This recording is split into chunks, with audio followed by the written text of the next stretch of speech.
the law that changed women's rights. The Kirralie Smith investigation, Ep.7, when two protected rights collided. Can two rights occupy the same place without eventually colliding? For years, Australians were told that inclusion, equality, dignity, fairness, safety and protection could all advance together.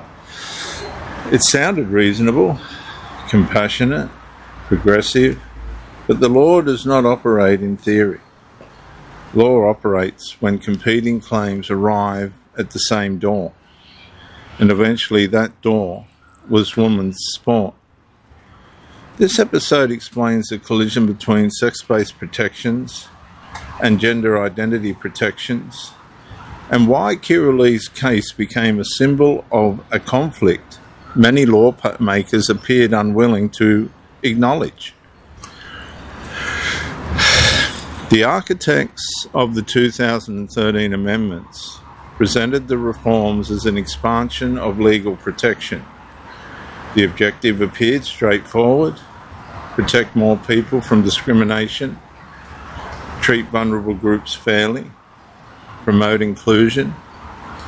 Few objected to those goals. The problem emerged later, not when rights existed separately, but when they occupied the same legal space. Women's sport exposed the dilemma.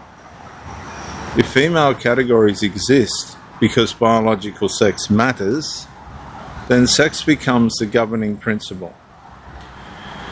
If access is determined primarily through gender identity, then gender identity becomes the governing principle. Both propositions cannot simultaneously govern the same boundary without tension. The conflict was no longer theoretical. Female athletes raised concerns about fairness. Administrators faced competing obligations. Advocates demanded recognition. Critics demanded protection. And each side promised to rights recognised by law. They all pointed to these rights. And each side believed justice was on its side. The biological women on one side and the ideological women on the other.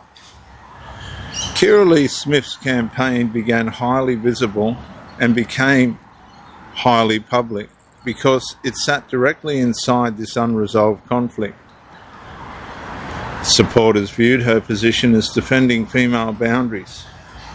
Critics viewed her position as challenging the inclusion of transgender individuals. The deeper issue was larger than either side. The law had created overlapping protections without establishing a universally accepted hierarchy when conflict emerged. Institutions were left to improvise. Sporting organisations were left to navigate pressure. Courts were increasingly asked to determine outcomes Parliament had never clearly settled. And the collision was no longer avoidable. It had become structural. The central question was no longer whether rights existed. The question was which right would prevail when both claimed authority over the same space. In the next episode, we'll look at when the courtroom was asked to answer a question Parliament left unresolved.